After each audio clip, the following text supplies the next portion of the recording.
Hi, I'm Michael Haas. We're here at the FerRobotics booth at Automate. And I have Jerry here. Hi, Jerry Perez here from FANUC America, doing business development for Cobots. And Michael, what are we looking at here? Yes, thank you, Jerry.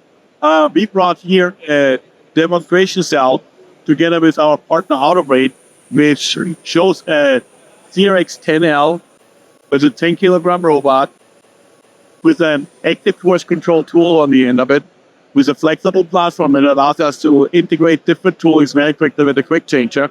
Here we have metalworking application.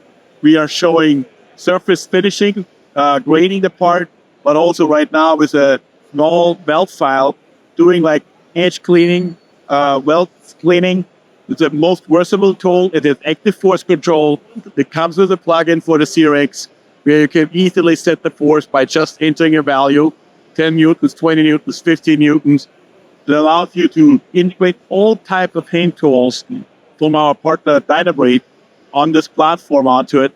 And it gives you the full flexibility what Cobots provide, or a collaborative low payload robot providing you to have your process being automated simply. Yeah, so you said automated simply. Part of my talk this week was about how do we make automation more accessible.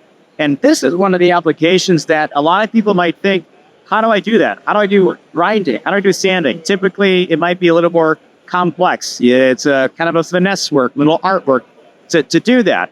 But with a tool like this that has force control, that makes it like doable for everybody. You're the one-man shop to deploy something like this.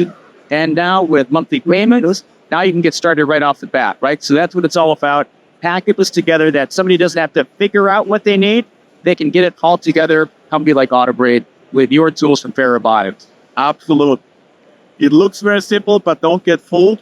Just because it looks simple, it's usually not. It's really a lot within the tool. This active force control takes a lot of complexity of the process away, adds it down with the tooling, makes the robot do what it can do best. With state interface, easy to program, easy to move it around. With the force controller there, it's to control to keep your process. And yeah, I can agree with you. It allows you to deploy something very fast in your shop and getting repeatable products every day, in the morning, in the afternoon, at a Friday, even on Sunday. Exactly. Look, you did all the hard work, so it's easier for the regular everyday man to deploy something like this. Awesome. Thanks, Michael. I appreciate the time today. Thanks so much for showing our stuff. Thank you, Terry. Thank you very much. www.ferrobotics.com. Follow us.